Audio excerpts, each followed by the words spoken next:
desert sun hung like a copper coin against the bleached sky, its heat pressing down on the endless expanse of sand and sage with merciless persistence. In the distance, dust devils danced their ancient ritual, spinning stories of abandonment across the barren landscape. Clara Whitfield sat motionless against the weathered trunk of a Joshua tree, her hands folded in her lap with the practiced stillness of someone who had learned to conserve every ounce of strength.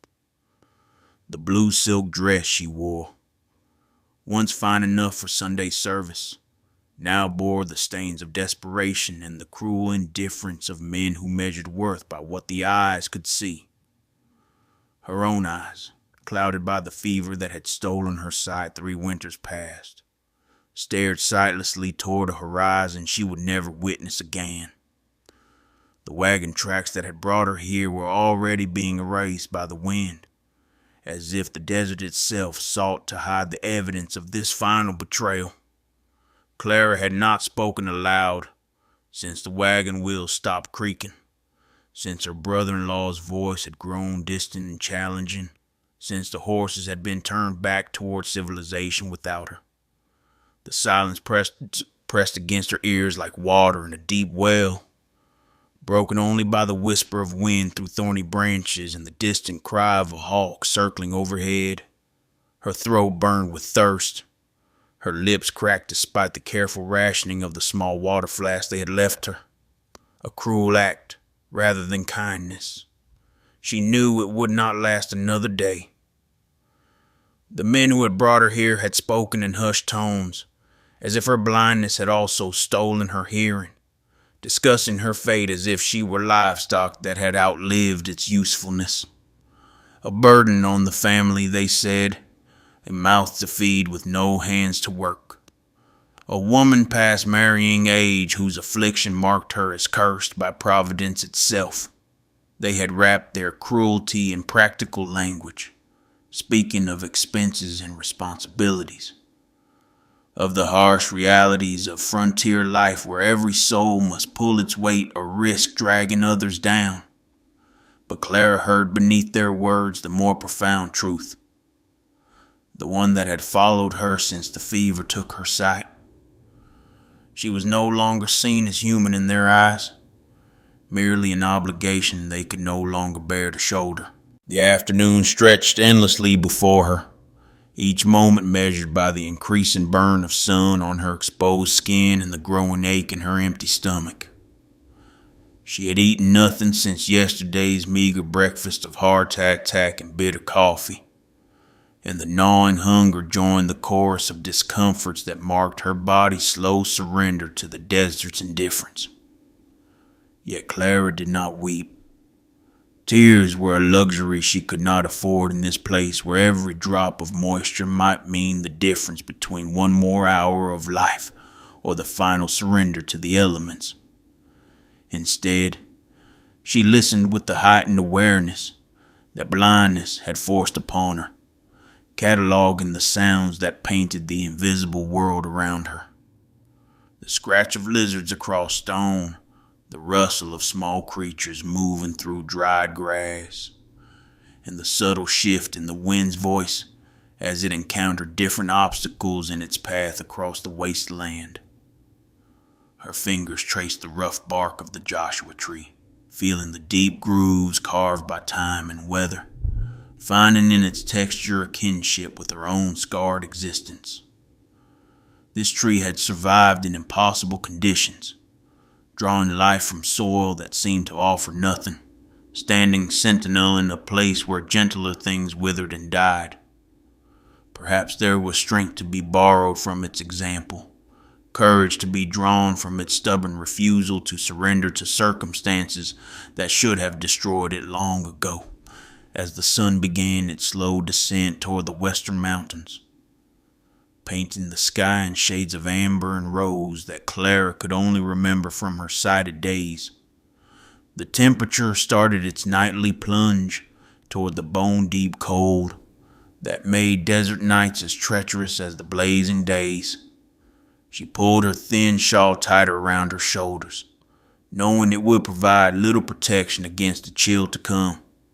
and tried to prepare her mind for what might be her final night on earth. The thought brought neither panic nor despair, only a strange sense of completion, as if her life had been moving toward this moment of ultimate solitude since the fever first clouded her vision and changed her from a person into a problem to be solved, too. The sound of hoof beats from two horses reached her ears just as the last light began to fade from the western sky, a rhythm so faint at first that she wondered if her mind was conjuring phantom sounds from the desperate hope that still flickers somewhere deep in her chest. But the sound grew stronger, more distinct, accompanied by the creak of leather and the soft snort of a horse being reined to a cautious walk. Clara's breath caught in her throat, torn between hope and fear, knowing that rescue in this place was as likely to come wearing the face of danger as salvation. The rider approached slowly, deliberately, and she could sense the weight of eyes studying her from the growing darkness. When the horses finally stopped, she heard the soft thud of the boots hitting the ground, followed by footsteps that spoke of careful consideration rather than haste. The man who knelt beside her moved with the quiet grace of someone accustomed to avoiding unwanted attention, his presence both comforting and unsettling in ways she could not immediately understand. His voice, when it finally came, was rough with disuse but gentle in its timbre, carrying the weight of someone who had learned to measure words carefully before speaking them aloud. "Miss," he said, and the single word held more genuine concern than she had heard in months of carefully polite conversations with family members who could no longer meet her eyes. "You've been left here to die." The simple statement of fact held no judgment, no shock, only the acknowledgement of a truth that others had dressed in prettier language. Clara found her voice, though it came out as barely more than a whisper roughened by thirst and resignation. "I know." The man was quiet for a long moment, and she could feel him studying her face, perhaps searching for the madness or desperation he might expect to find in someone abandoned to such a fate. Instead, he seemed to find something that surprised him, something that made him settle back on his heels with a soft exhalation that might have been admiration or sorrow or both. "My name's Jeremiah Kane," he said finally, and there was something in the way he spoke his name that suggested it carried weight in places where weight mattered. Though she had never heard it before, Clara sensed the reputation that traveled with those words. The whispered stories of a man who lived outside the boundaries that civilized society had drawn around acceptable behavior. "I'm Clara Whitfield," she replied, offering her name like a small gift to the stranger who had stopped where others had simply ridden past. "Though I suppose that matters little now." "It matters to me," Jeremiah said, and the quiet conviction in his voice made something tighten in her chest. He moved with purposeful efficiency, and she heard the sound of a water flask being uncapped, felt the blessed coolness of metal against her lips as he helped her drink. The water was warm from the day's heat, but tasted sweeter than any wine she had ever known, and she had to force herself not to drink too greedily, knowing that her empty stomach would rebel against too much too quickly. "Easy now," he murmured, his hand steady and sure as he guided the flask. "Small sips. You'll make yourself sick otherwise."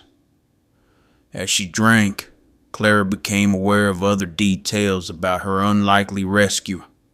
The smell of leather and horse sweat that clung to his clothes, the calloused roughness of his hands that spoke of hard labor and harder living, the way he positioned himself between her and the open desert, as if shielding her from danger she could not see. There was something in his manner that suggested he was accustomed to being alone, to making decisions without consultation or explanation. Yet, he attended to her needs with a gentleness that seemed at odds with whatever reputation had followed his name into this wilderness. When she had drunk her fill, he capped the flask. He settled beside her, close enough that she could feel the warmth radiating from his body, but far enough away to maintain the careful distance that strangers must observe even in extremity. The desert night was settling around them now, bringing with it the symphony of sounds that belong to darkness in wild places. Coyotes called to each other across the empty miles, their voices rising and falling in harmonies that spoke of hunger and freedom in equal measure. Somewhere in the distance, an owl hooted its ancient question into the star-filled darkness that Clara could no longer see, but could feel pressing down upon them like a vast jeweled blanket. "They'll be looking for me by now," Jeremiah said quietly, his voice carrying the weight of a man accustomed to being hunted. U.S. Marshals, bounty hunters, men with badges, and others without who see dollar signs where my shadow falls. Clara absorbed this information without judgment, understanding that she was in the presence of someone who lived perpetually on the wrong side of the law's attention. Yet his gentle handling of her desperate situation, his willingness to stop and offer aid when he could have simply ridden past, spoke to a character that defied the simple categories that society used to define good and evil. "What did you do?" she asked, not from curiosity, but from the strange intimacy that shared danger could create between strangers. Jeremiah was quiet for so long that she wondered if he would answer at all. When he finally spoke, his words came slowly, as if each one had to be carefully selected from a pile of memories too painful to examine closely. "I killed a man," he said. "A banker named Morrison who foreclosed on my family's farm after my father died. Took everything we had worked 3 generations to build and sold it to his brother-in-law for half what it was worth. My mother died that winter and couldn't survive in the boarding house room that was all we could afford after Morrison finished with us." The story hung in the air between them like smoke from a dying fire, carrying the weight of grief and rage that had transformed a man from whatever he had been before into the outlaw who now sat beside her in the darkness. Clara understood something about loss, about the way it could reshape a person's entire existence. However, her losses had been quieter, less dramatic than the violent justice Jeremiah had chosen to pursue. "I'm sorry," she said simply, and meant it. Sorry for his mother. Sorry for the circumstances that had driven him to violence. Sorry for the price he now paid in a life lived always looking over his shoulder for the next threat to emerge from the shadows. Jeremiah shifted beside her, and she heard the whisper of metal against leather as he adjusted whatever weapons he carried. "What about you?" he asked. "What brought you out here to die alone under the stars?" The question was gently asked, but Clara felt the familiar tightness in her chest that came whenever she was forced to speak about the circumstances that had led to her abandonment. "My sight went 3 years ago," she said, touching her fingers briefly to her eyes, as if the gesture could somehow convey what words could not. "Fever took it, left me depending on others for everything from getting dressed to finding my way across a room.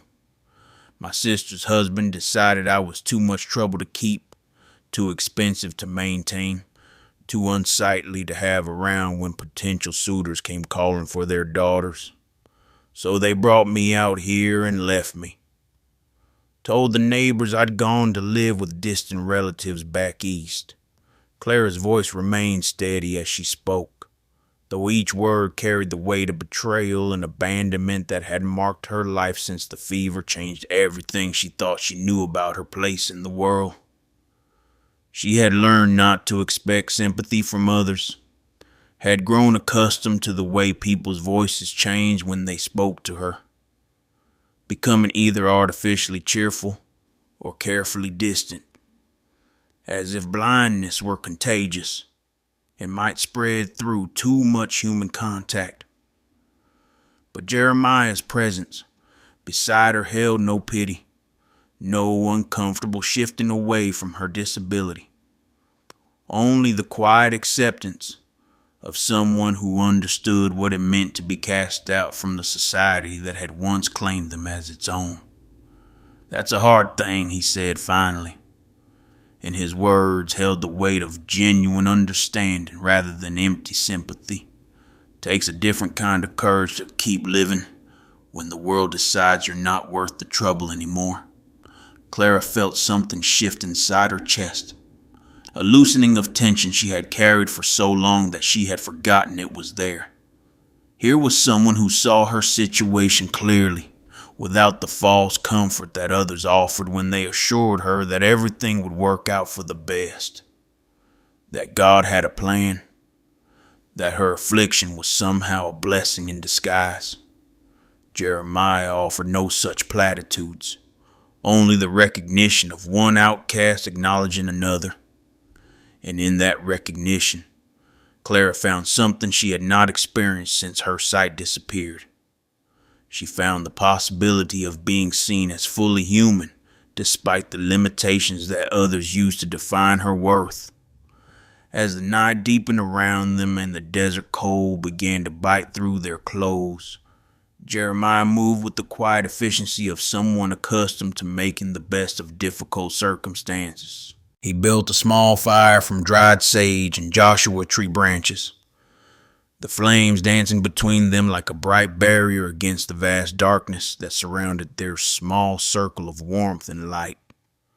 From his saddlebags he produced jerky and hardtack, simple trail food that tasted like abundance to Clara's empty stomach.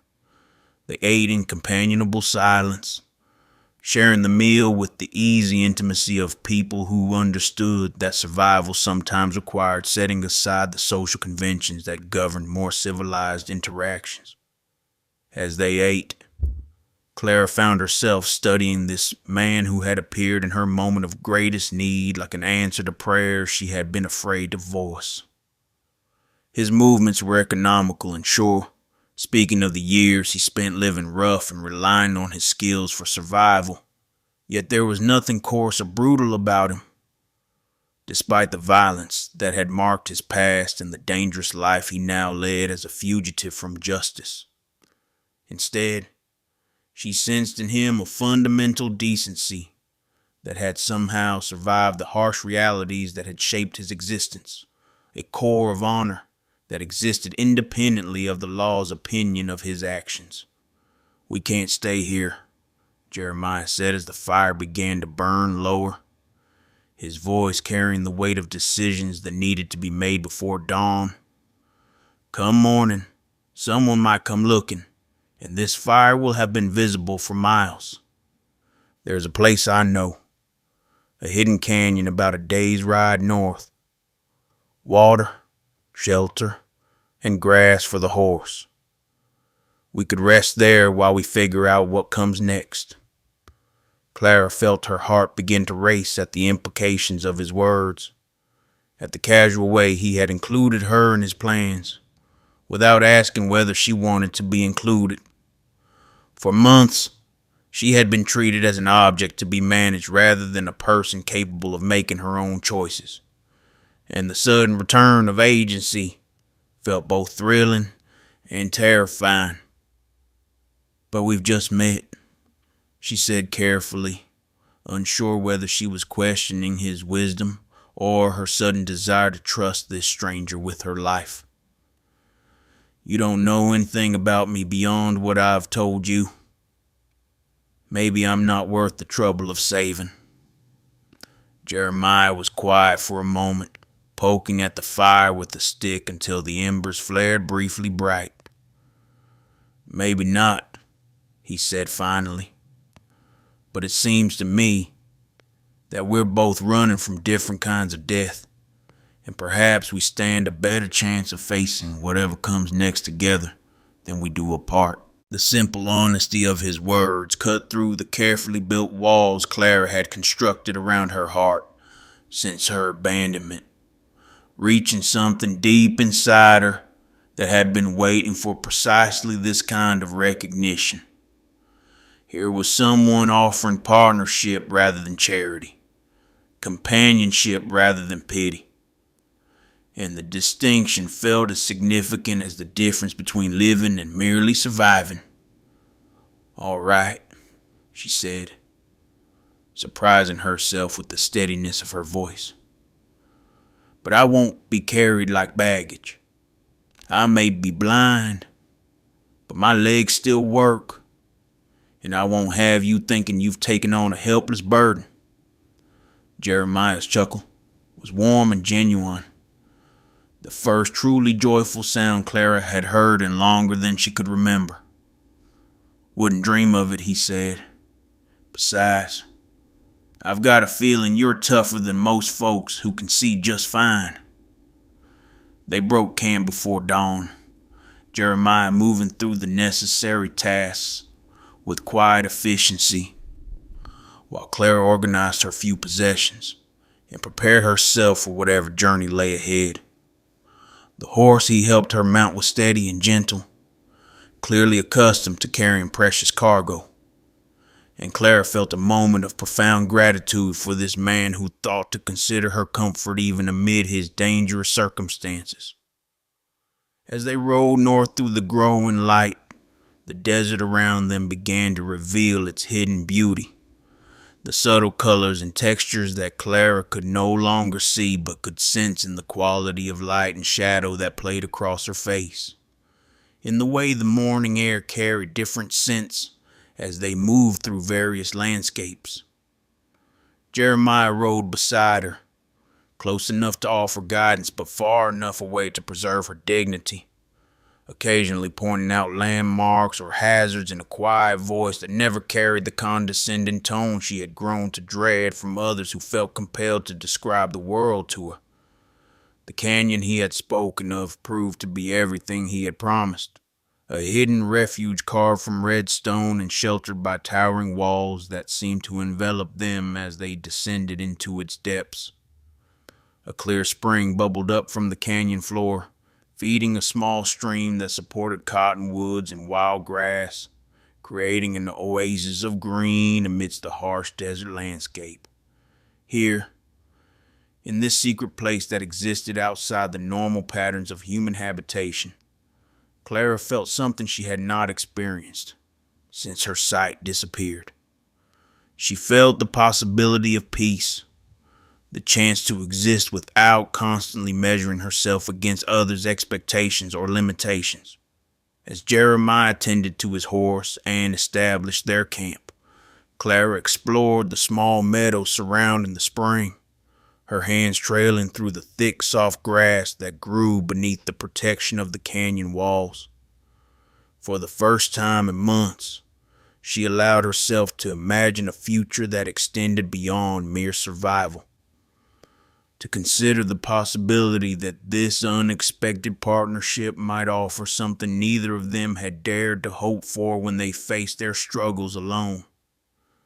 That evening, as they sat beside another small fire and listened to the night sounds echoing off the canyon walls, Jeremiah began to speak about his life before the killing that had made him an outlaw, painting pictures with words of the farm where he had grown up, the simple rhythms of seasonal work and family gatherings that had marked his existence before violence and loss reshaped everything he thought he knew about justice and survival.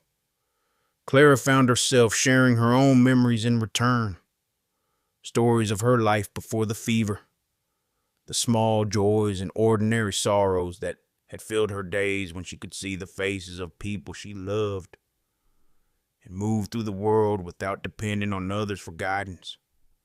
As their words wove together in the firelight, Something new began to take shape between them, a connection that transcended the circumstances that had brought them together and pointed toward possibilities neither had imagined when they faced their separate forms of exile. They were no longer simply two people thrown together by desperate circumstances, but partners beginning to build something that might, with care and time, grow into the kind of love that could survive whatever challenges the world might place in their path.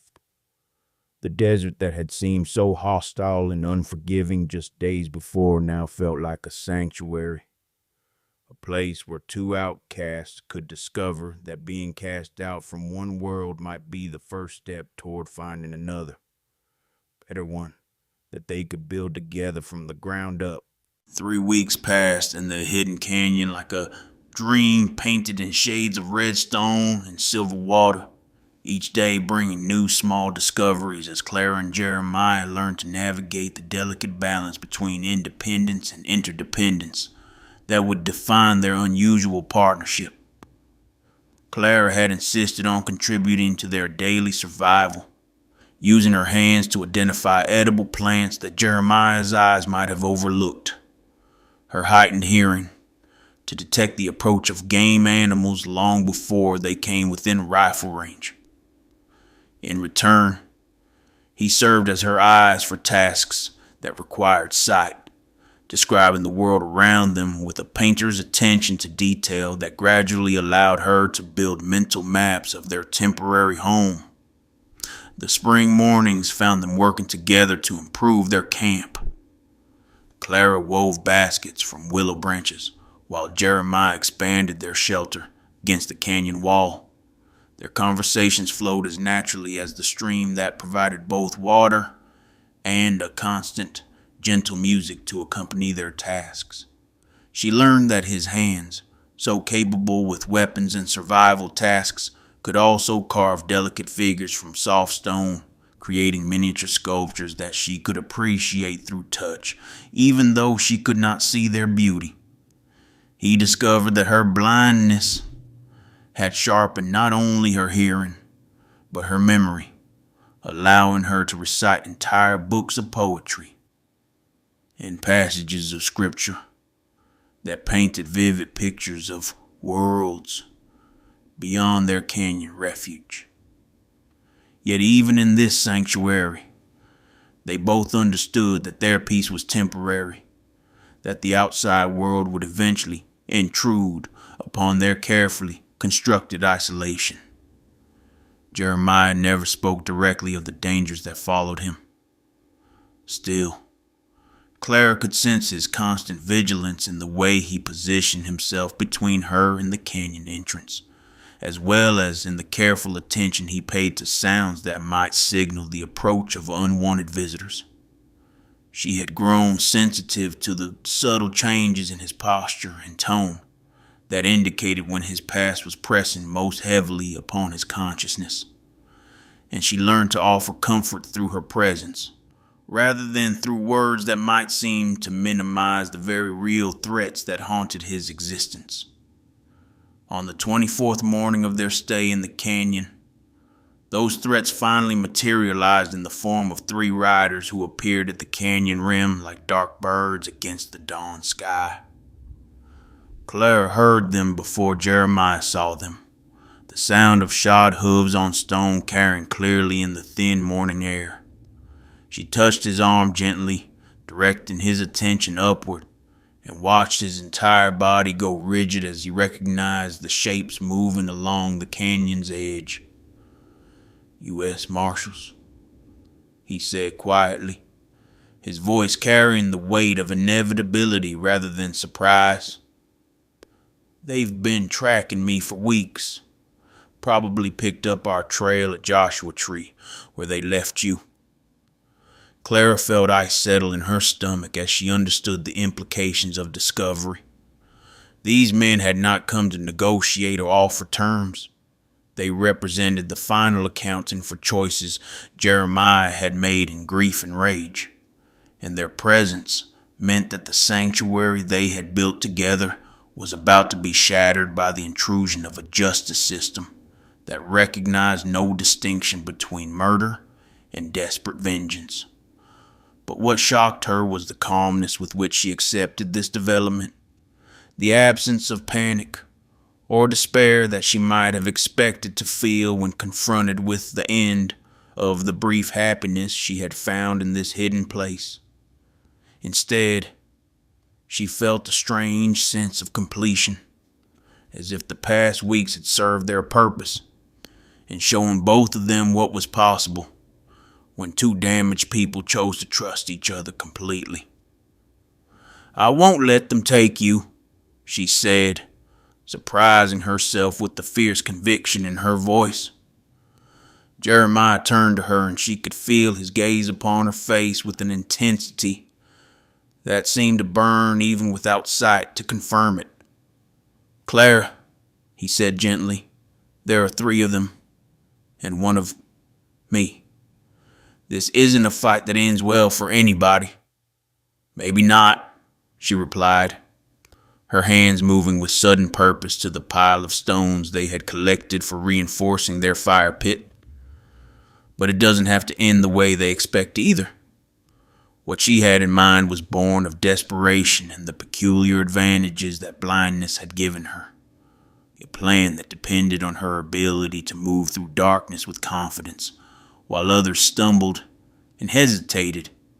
As the Marshals began their descent into the canyon, she whispered her idea to Jeremiah, watching his expression change from resignation to something that might have been hope tempered by admiration for her courage. The plan was simple in its audacity and dependent entirely on timing and trust. Clara would position herself near the canyon's narrowing, where the walls created an acoustic funnel, using her voice to create confusion about their exact location. At the same time, Jeremiah moved through the shadows to positions of advantage. Her blindness, which had been treated as weakness and liability by those who abandoned her, would become their most significant asset in the darkness of the narrow canyon passages, where sight was limited, but sound carried with perfect clarity. As the sun climbed higher, and the Marshals worked their way down the treacherous path into the canyon, Clara took her position among the rocks, her heart beating steadily despite the magnitude of what they were attempting. She could hear their voices echoing off the stone walls, the careful calls they made to each other as they tried to maintain communication while navigating the unfamiliar terrain. When the moment came, she began to sing, her voice rising pure and clear in the thin air. The melody of an old hymn that her grandmother had taught her years before the fever changed everything. The song served multiple purposes, masking the sound of Jeremiah's movement while creating the impression that she was alone and helpless, drawing the Marshals toward her position. At the same time, he circled behind them through passages that his weeks of exploring had mapped in perfect detail. Her voice seemed to come from everywhere and nowhere, bouncing off the canyon walls and creating echoes that made it impossible to pinpoint her exact location. She heard the confusion in the Marshals' voices as they tried to coordinate their approach, listened to the frustration building as they realized that their quarry was more elusive than they had anticipated. When Jeremiah's voice finally rang out from behind them, steady and controlled as he called for them to drop their weapons, Clara felt a surge of fierce pride in the man who had stopped to save her when everyone else had ridden past. The confrontation that followed was brief and decisive, the Marshals finding themselves outmaneuvered by opponents who knew the terrain and trusted each other completely. No shots were fired, no blood was shed. But when it was over, 3 federal officers found themselves disarmed and facing the uncomfortable reality that their carefully planned capture had been turned against them by a blind woman and the outlaw they had underestimated. In the tense silence that followed their victory, Clara felt the weight of what they had accomplished together. The proof that a partnership built on mutual respect and complete trust could overcome odds that would have defeated either of them alone. But she also understood that this success had changed nothing about the fundamental realities that governed their situation. Jeremiah was still a wanted man, still carrying the price on his head that had brought these marshals to their sanctuary. And there would be others who would follow when these three failed to return. As they secured their prisoners and prepared for the difficult conversations that would follow, Clara found herself thinking not about the temporary triumph they had achieved, but about the future that lay beyond this canyon. The choices they would need to make about how to build a life together in a world that would never stop hunting them. The Marshals, once disarmed and subdued, proved to be men capable of recognizing courage when they encountered it. And their leader, a weathered veteran named Samuel Morrison, listened with growing respect as Clara and Jeremiah told their stories, explaining the circumstances that had brought them to this hidden canyon and the unlikely partnership that had grown from their shared exile. Morrison was a man who had spent decades enforcing the law on the frontier, and he understood better than most the difference between justice and mere legality, the way that circumstances could drive good people to desperate choices that looked like crimes from the outside, but felt like survival from within. After hearing their whole story, he made a decision that surprised everyone present, including his deputies. The man Jeremiah had killed, Morrison revealed, had been under investigation for fraud and embezzlement. His foreclosure practices having destroyed dozens of families through manipulation of legal documents and bribery of local officials. While this information could not excuse the vigilante justice that Jeremiah had chosen, it provided context that complicated the straightforward narrative of the criminal and victim that had driven the manhunt. More importantly, Morrison had witnessed firsthand the way Clara and Jeremiah protected and supported each other. The genuine partnership that had allowed them to outthink and outmaneuver trained lawmen through trust and cooperation rather than violence. What Morrison proposed was unprecedented in his experience, but felt right in ways that years of rigid law enforcement had not always managed to achieve. If Jeremiah would surrender himself voluntarily and submit to a proper trial, Morrison would ensure that the full context of his actions was presented to the court, including the evidence of the banker's criminal activities and the testimony of the families who his fraudulent practices had victimized. It was not a guarantee of freedom, but it offered something that had seemed impossible just hours before: the possibility of justice that took into account the full complexity of human motivation, rather than simply applying the letter of the law without regard for the circumstances. For Clara, Morrison's proposal represented something even more significant than the chance to see Jeremiah treated fairly by a system that had already failed both of them in different ways. It offered the possibility of integration back into a society that had cast her out, the chance to testify not as a victim or burden, but as a witness whose perspective and experience might contribute to a more complete understanding of truth.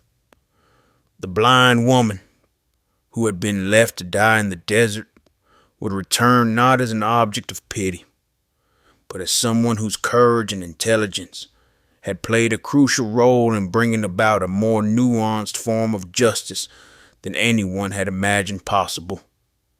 As they prepared to leave the canyon that had sheltered their unlikely love story, Clara felt a sense of completion that had nothing to do with endings and everything to do with beginnings.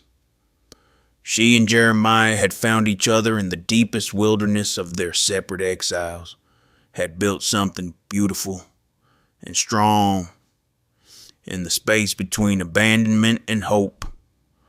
Now they were ready to carry that strength back into a world that might, with patience and courage, learn to see them as something more than the simple categories it had used to define their worth.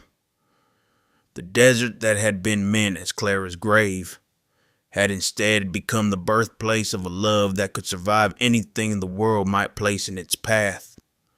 As they rode toward whatever future awaited them, she carried with her the certainty that being seen, truly seen by another person, was worth any price that society might demand in return.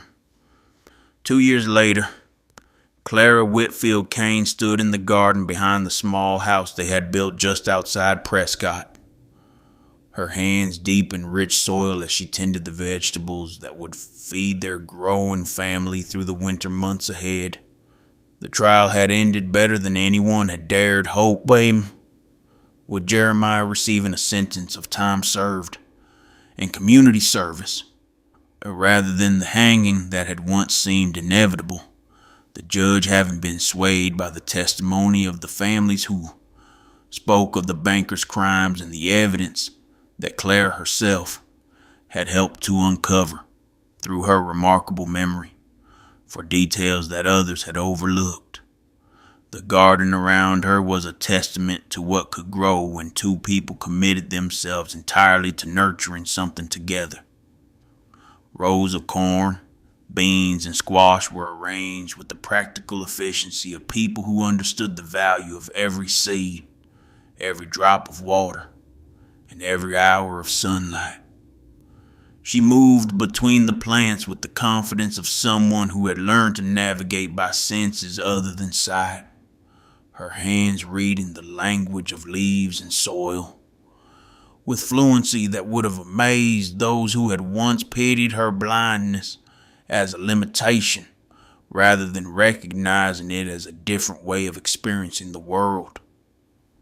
The sound of familiar footsteps on the garden path made her smile, before Jeremiah's voice reached her ears.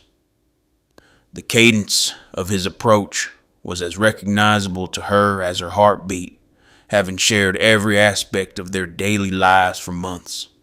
He moved with less caution now, the constant vigilance that had once marked his every movement having gradually relaxed as the community they had joined came to know them not as outlaw and burden, but as neighbors whose story had become part of the local folklore, told and retold in saloons and churches with equal frequency and growing embellishment. "The garden's looking fine," he said, settling beside her in the dirt with the easy companionship that had grown from their shared exile into something more profound and more enduring than either had imagined possible.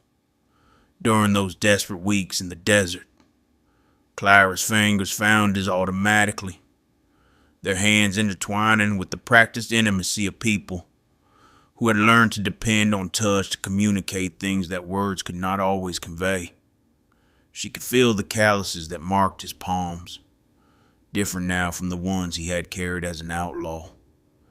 These earned through honest labor rather than survival, shaped by the carpenter's tools he had taken up as his trade, rather than the weapons that had once defined his relationship with the world. "The letter came today," he said quietly, and Clara felt her breath catch as she understood the significance of those words. For months, they had been waiting for word from back east, from the lawyers who had been working to untangle the legal complexities surrounding her family's treatment of her, the abandonment that had been covered up with lies about distant relatives and voluntary departures. The process had been long and complicated, involving testimonies from people who had witnessed her sister's husband's casual discussions of his plans to rid himself of his burdensome relative, evidence that had gradually built the case for prosecution of those who had left her to die in the desert. "What does it say?" she asked, though part of her already knew from the tension she could feel in Jeremiah's posture, the way his breathing had changed as he prepared to share news that would once again reshape their carefully constructed peace. "The jury found them guilty," he said softly. "All of them. Your brother-in-law, your sister, even the men who drove the wagon and left you there. The judge called it attempted murder, said that abandoning a blind woman in the desert with inadequate supplies was no different from putting a gun to her head and pulling the trigger. They're all going to prison, Clara. Justice has finally caught up with the people who threw you away like you were nothing." Clara sat in silence for a long moment, absorbing this news that should have felt like triumph, but instead left her with a complex mixture of satisfaction and sorrow. The people who had betrayed her were finally being held accountable for their cruelty. Still, the vindication felt hollow compared to the life she had built from the ashes of their abandonment.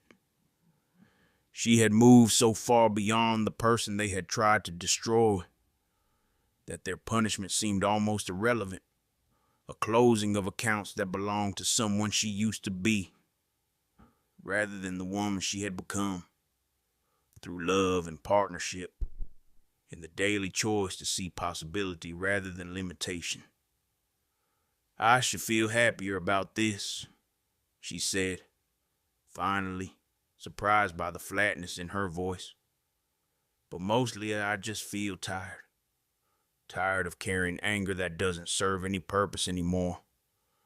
Tired of wanting revenge against people who gave me the greatest gift of my life without meaning to."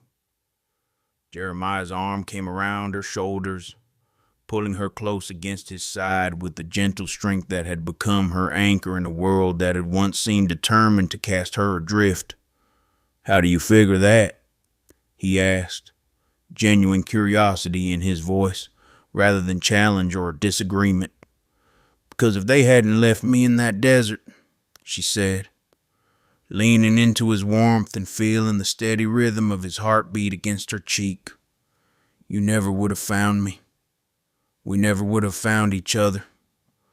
All the love we've built, all the happiness we've discovered, all the ways we've learned to be better people together than we ever were apart, none of that would have existed if they had simply treated me with the basic decency that should be every person's birthright. Their cruelty created the circumstances that led to our joy, and I can't hate them for that, even though they deserve to be hated for what they intended to accomplish." Jeremiah was quiet for a long time, his hand moving gently through her hair, with the absent tenderness of someone who had learned to offer comfort without thinking about it. The gesture, as natural as breathing after months of practice. When he finally spoke, his words carried the weight of understanding that came from his journey through anger and vengeance to the peace they had built together in this garden, in this life that belonged to them alone. "I used to dream about killing Morrison's brother-in-law," he said quietly, "the one who bought our farm for half its value, who knew exactly what kind of man his brother-in-law was and profited from it anyway. I had it all planned out, how I'd find him, what I'd say before I pulled the trigger. But somewhere along the way, after we started building this life together, those dreams just faded away. Not because I forgave him, exactly, but because the anger was taking up space I needed for better things. Space for loving you, for learning how to be happy again, for figuring out what kind of man I wanted to be now that I had someone worth becoming better for." Clara turned in his arms, her hands finding his face with the sure familiarity of someone who had memorized every line and plane through countless hours of gentle exploration. She could feel the changes that peace had wrought in his features, the way the tension around his eyes had softened, the relaxation in his jaw that spoke of a man who no longer expected each day to bring fresh threats to everything he held dear. That evening, as they sat on their porch and watched the sun set over the mountains that rose like ancient guardians around their small valley, Clara found herself thinking about the strange paths that had brought them to this moment of quiet contentment. The desert that had been meant as her grave had instead become the birthplace of the most authentic love she had ever known.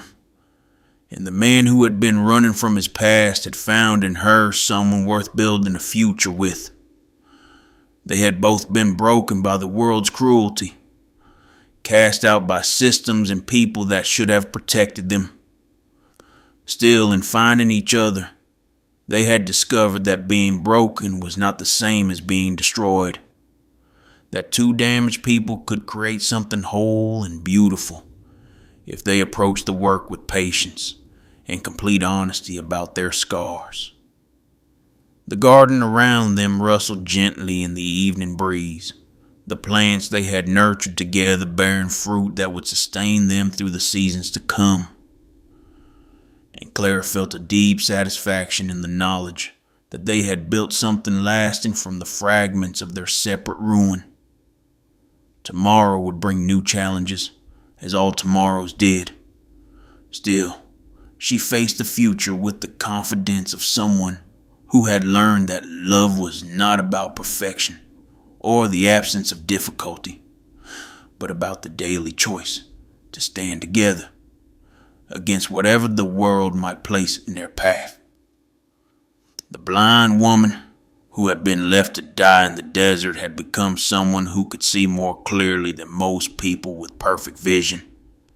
And the outlaw who had once lived only for vengeance had discovered that the most significant rebellion against a cruel world was the decision to build something beautiful in spite of everything it had done to prevent such beauty from existing.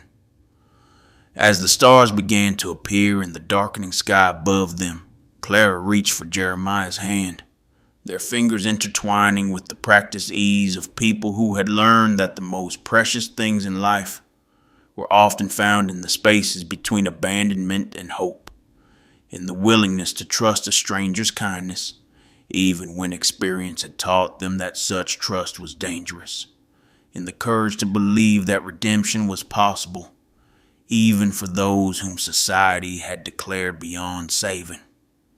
The desert wind whispered through the valley around them, carrying the scent of sage and possibility. Clara smiled as she listened to its ancient song of survival and renewal, knowing that she and Jeremiah had become part of that eternal story of people who refused to let the world's cruelty have the final word in defining their worth or determining their destiny. If this tale of unexpected love born from the darkest of circumstances touched your heart, if you believe that even in the harshest frontier towns, true love can bloom where least expected, then you've found your home with Maverick Hearts. Here we bring you more than just romance. We bring you the raw truth of survival, the quiet strength of those who refuse to be broken, and the kind of love that rises from ashes to build something beautiful and lasting. If stories like this one stir something profound in your soul, if you hunger for more tales of redemption on the untamed frontier, make sure to show this story some love with a like. Hit that subscribe button so you never miss another journey into the wild heart of the American West, where love was hard won but worth fighting for. And don't forget to hit that notification bell, because every week we're bringing you new stories of courage, passion, and the unbreakable human spirit that tamed a continent one heart at a time.